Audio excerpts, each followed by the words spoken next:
My name is Franco. I'm a psychologist, clinical psychologist. I've been working in this profession for the past almost 18 years. Right. So one of the things that I was asked to come and talk to you about today was cannabis, dacha. Now, what is cannabis? We all know what dacha is, or we think what dacha is.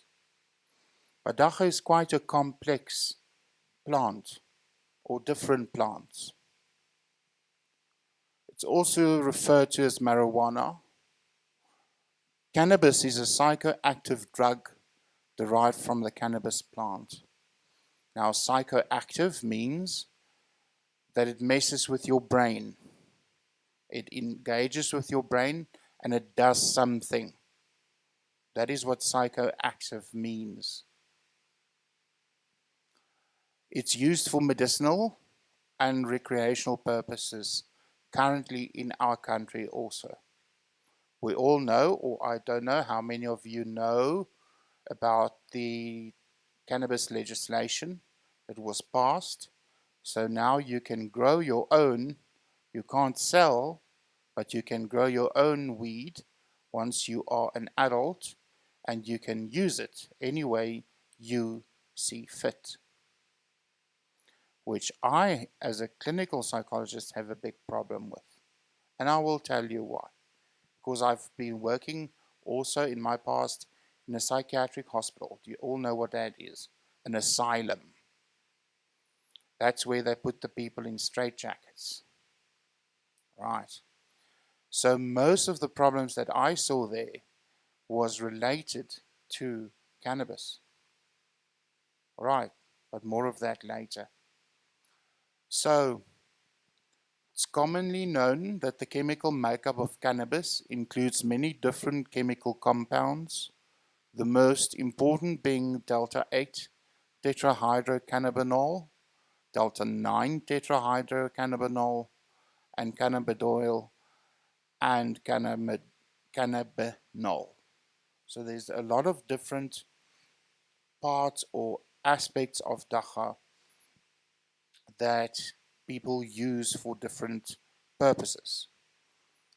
Of these, the strongest psychic active compound is the delta-9 THC. Now, at street level, they're not going to tell you what you want. Delta 9, Delta 7, Delta 6. Sounds a bit like NASA. No, they're going to ask you all different kinds of names. Do you want a Zimbabwe special? Do you want a Durban special? Do you want this? Do you want that? Because they mix it. And the current problem that we have is that there's no control over the different types of dacha that is mixed, because dacha is mixed to get higher potency dacha on the street.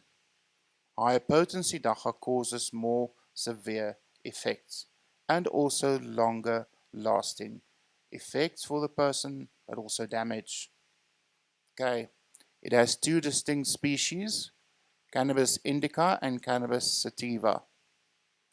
There's numerous strains exit, namely Northern Lights, Cheese, Kush, which is one of the biggest umbrella strains in the world. So these people who are behind the growing and selling of dacha, it's just like cocaine. There's a whole industry geared for these types of cannabis to hit the market. So you can grow your own leaves and harvest the buds and do whatever you want. But then you get these fellows, organized crime, that mix it and grow it stronger, make it more potent, etc. All right. I'll try to see, but I want all of you to close your eyes at this moment.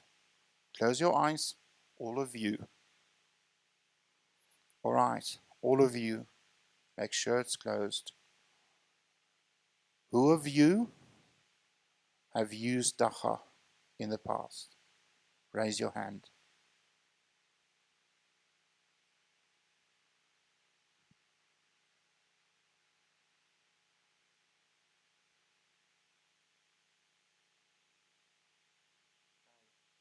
Hands down. All right. So we have someone or some people that can actually speak from experience. Colloquially, cannabis is amongst others referred to as, what was that word someone said? Wacky tobacco. Yes, I kind of like that. Wacky tobacco. I can kind of see how that can make you wacky. All right, so the kif, dope, weed, marijuana, hashish, and pot. Okay. There's a scientific link between the use of and abuse of cannabis in all its strains and mental illness. Now, if you want a mental illness, who of you wants a mental illness? What is a mental illness? Anyone? What do you think?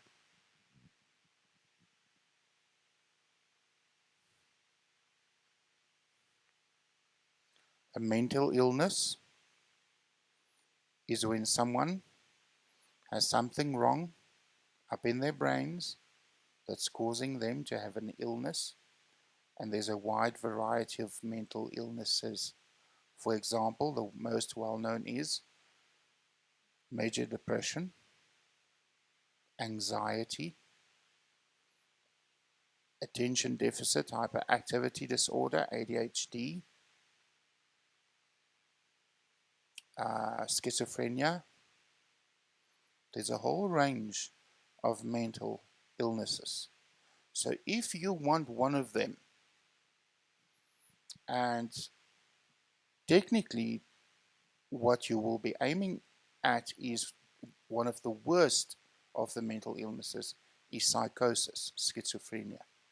When you use cannabis, it's not to say that you will use cannabis, that when you use cannabis that you will develop schizophrenia or psychosis, but I will explain it further.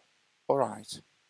So the effects of cannabis, there you can see all types of different mental illnesses: anxiety, bulimia, addiction, schizophrenia, post-traumatic stress disorder, parasomnia, anorexia, panic attacks, persecutory delusions, pathological gambling.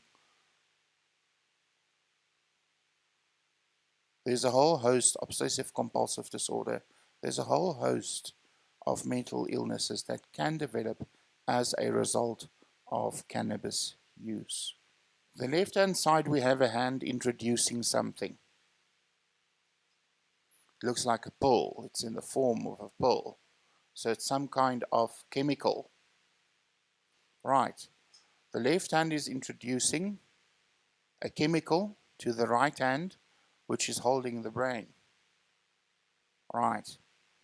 Now, that is a very rudimentary sketch of the brain, of how the brain functions.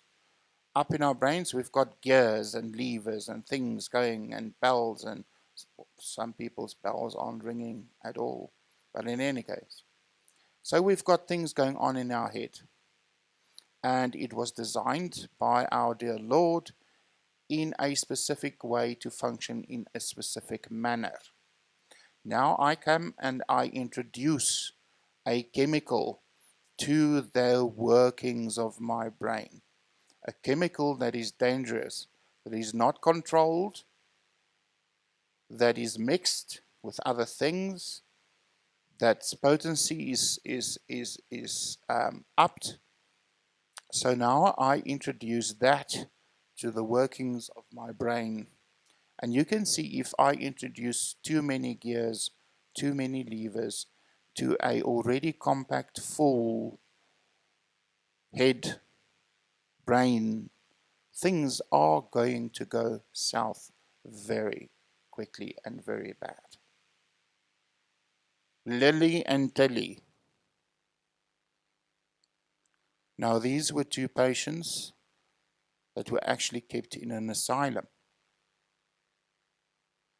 This is how you look, or you will look, when you are kept in a psychiatric facility. Either one of these two pictures, because that's still how they look after many years. These photos were taken in the 1920s. I call them Lily and Tilly, but they still represent the magnitude of people that we sit with in our psychiatric hospitals. They look like that. They do not act normal because they have a severe mental illness. Obviously, it's something that we cannot discriminate against. But what we are dealing with is people lose their normality. People lose their ability to function normally. Okay? Remember when I said that it's not to say that when you use cannabis that you will develop a mental order or go psychotic, develop schizophrenia, that you will develop a psychosis. What you are in fact playing is Russian roulette. You've got one bullet in the round and you don't know where that bullet is. And this specifically refers to your genetic makeup. All right. Do you guys know your genetic makeup? Do you have a blueprint of your genetic makeup? Not. Do you have your DNA sequence at home printed out? No, we don't do that. We would be strange in any case and have a mental disorder if we do that. All right. But what we are doing is if we do use dacha, we are playing Russian roulette because we do not know our genetics, our genetic loading.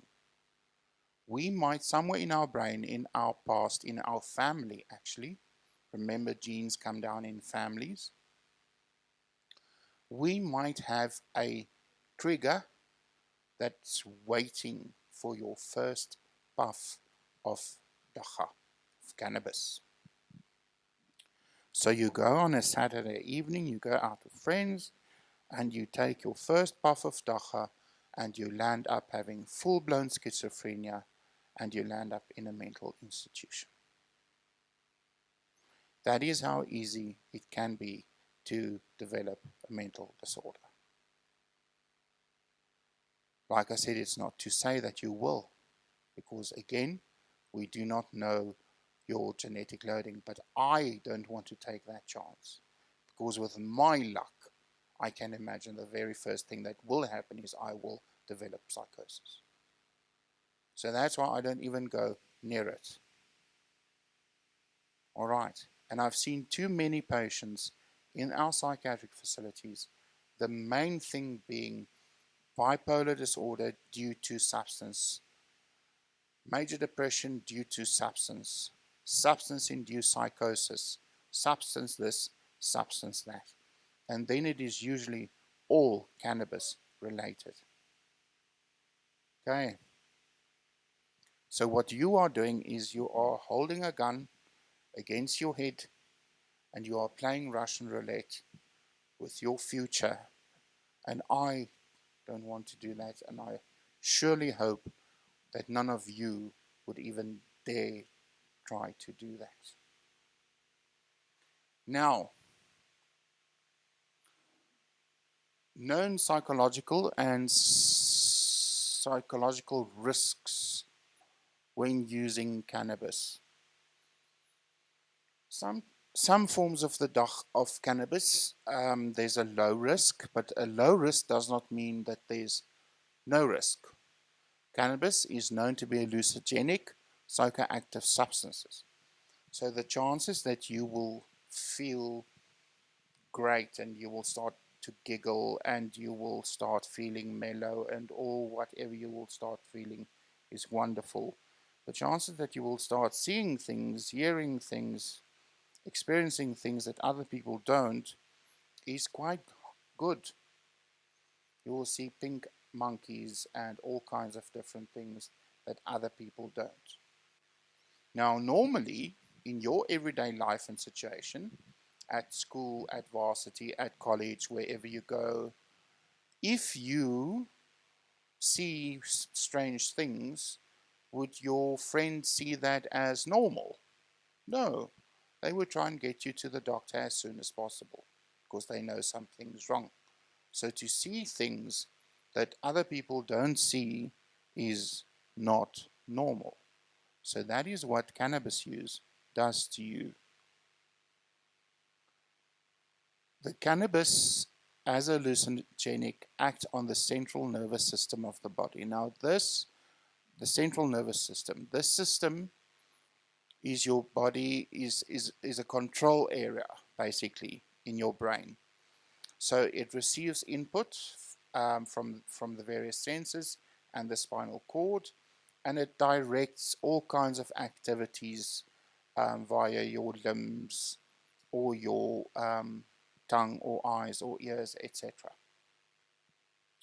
Okay, so it integrates input from all parts of the body and coordinates your whole. That includes thoughts, movements, emotions, and desires. Also controls breathing, heart rate, blood pressure, and the release of hormones. Now you can see that as a psychoactive hallucinogenic that has clear effects on the CNS of a person's brain. It's quite important functions or critical functions that it can interfere with. For example, your heart rate. That is not something that you want to be messing with, for your heart can stop. Again, you do not know your genetic loading. You do not know how strong your heart is. Okay. Body temperature, you can go ice cold. You can go into shock.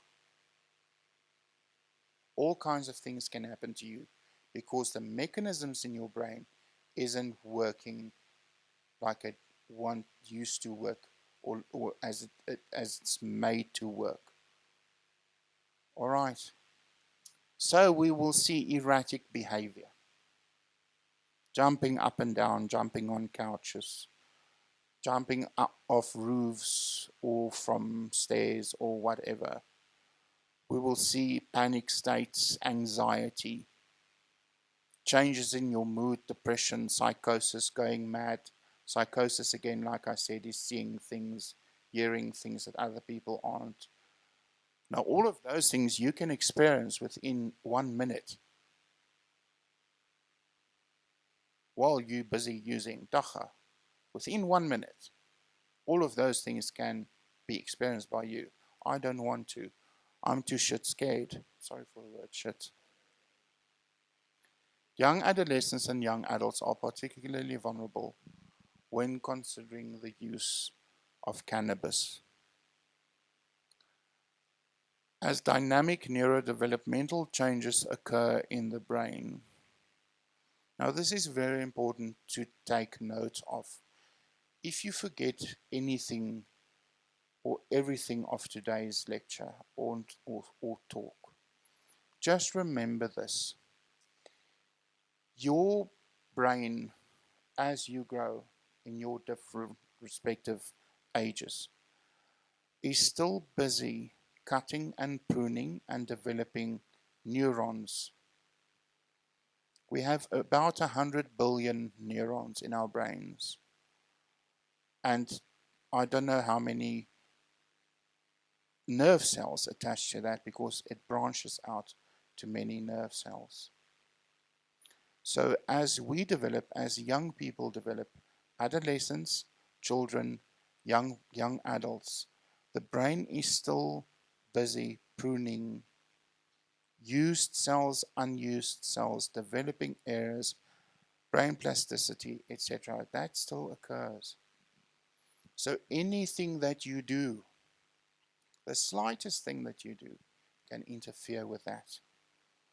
Like running behind your friend, and when you get to him, you smack him on the head.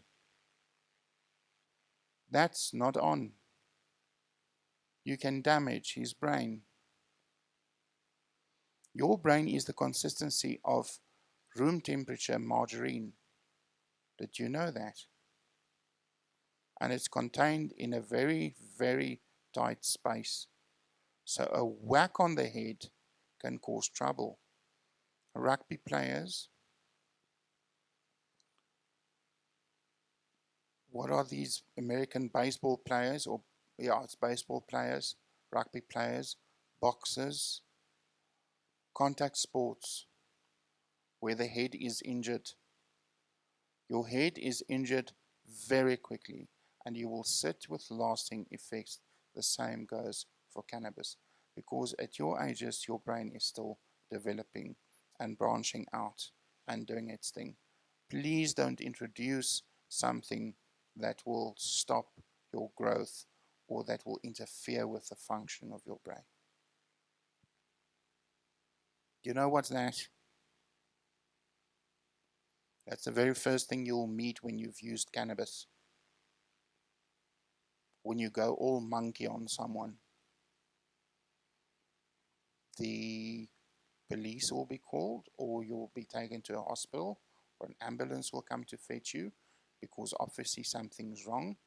So you will be strapped down to a gurney, a table, a hospital bed, because they need to contain you until your psychosis settles down, or until your funny things that you've been doing stops, until the effects of the cannabis works out.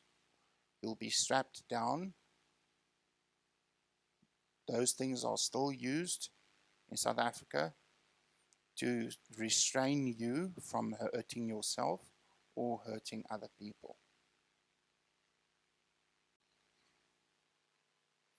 Now, cognitive effects. As young children, adolescents, young adults, we learn. We still learn at age 50, 40, 60, whatever. But you are in a particular phase where you have to assimilate a lot of information in a very short space of time. You are bombarded with information on a daily basis. Okay. So, and then you write tests and exams and all kinds of things, but information is very important. Now, the cognitive effects of especially the D9 THC strain of the cannabis on the brain functioning is as follows. There's impaired motor coordination, impact on executive functioning.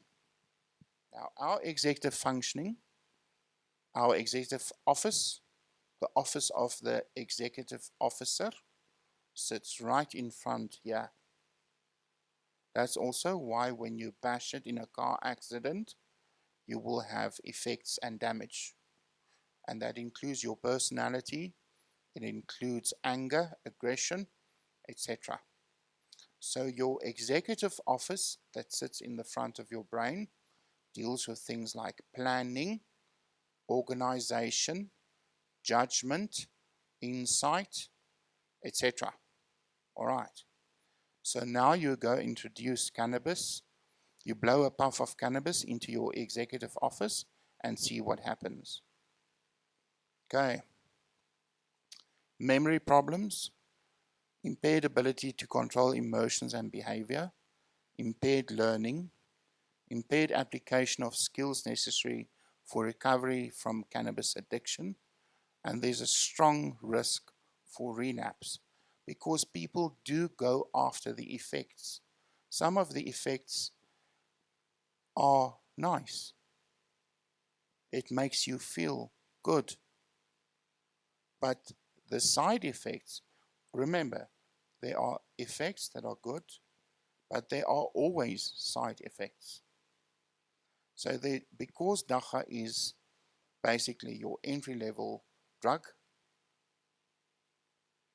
It's cheap, it's easy to come by. There's a strong risk for relapse. People stop, then they go back to it again. They stop, then they go back to it again. Now, factors that lead to cannabis use that I found in my practice. Pressure from peers. As you sit here, all of you guys have friends, or so-called friends and associates. All right. Now, these people can lead you on a path of righteousness, on a path of health, of saving. But some of these friends and associates can lead you down a path that goes to hell. And this includes cannabis use. Oh, my friend's using it and he just gave me a puff. Oh, I'm using it. Oh, please, please, please, just take a puff. Quickly, please, please. Man, you'll like it. Don't worry. Take it. And your life's gone.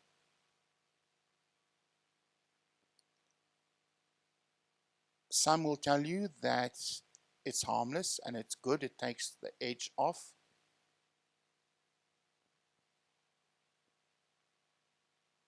Boredom and frustration. So I've got nothing to do. I'm frustrated with life. So let me try something. You usually start with Disprin, your mother's medication, then you go on to buying cannabis from someone on the street, and so on and so forth. You try things out.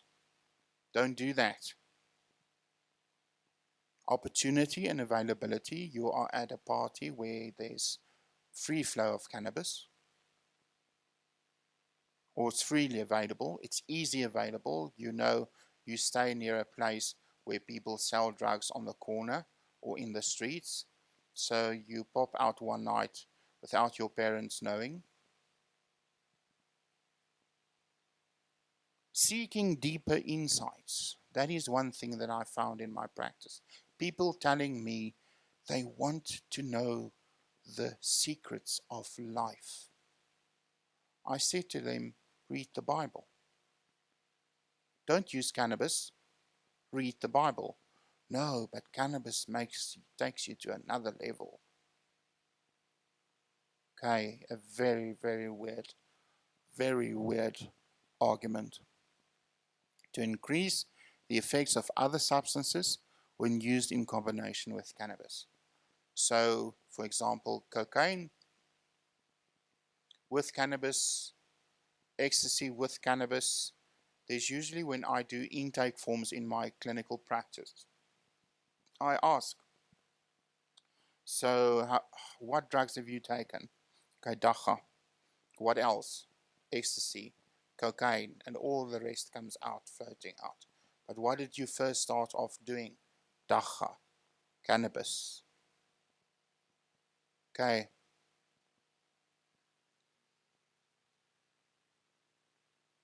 Can you answer me that question?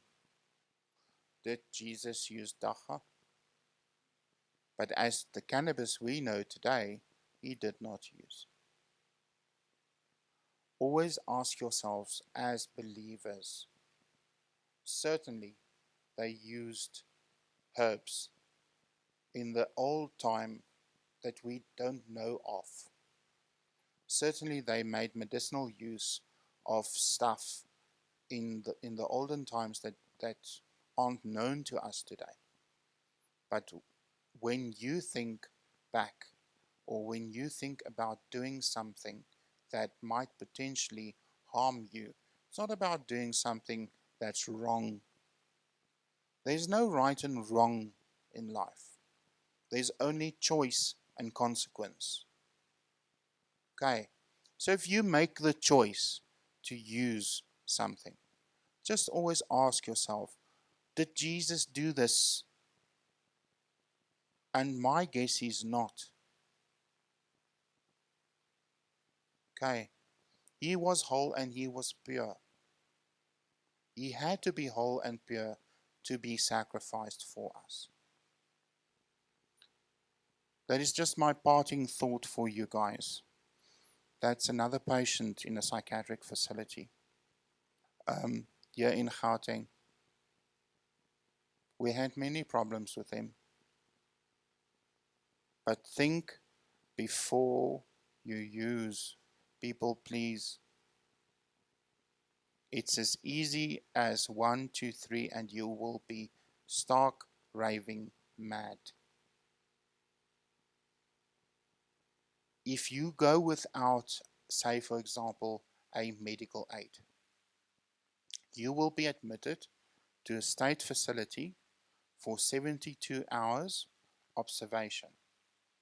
If your cannabis-induced psychosis or effects doesn't go away, a police van will come and fetch you, and they will transport you to either Sterkfontein or Weskoppies or one of those state psychiatric hospitals. I went to Sterkfontein the other day, which is on the West Rand, and I went to take a look because I haven't been there in quite some time. It looks like the worst parts of Mozambique. The grass is this high. I know there are snakes because I've seen them frequently while I worked there, while we still had gardens, while everything was still neat and tidy. People don't care anymore. There aren't roads, there are pieces of roads. It looks terrible. You don't want to be there. Trust me. Just keep yourselves safe from harm.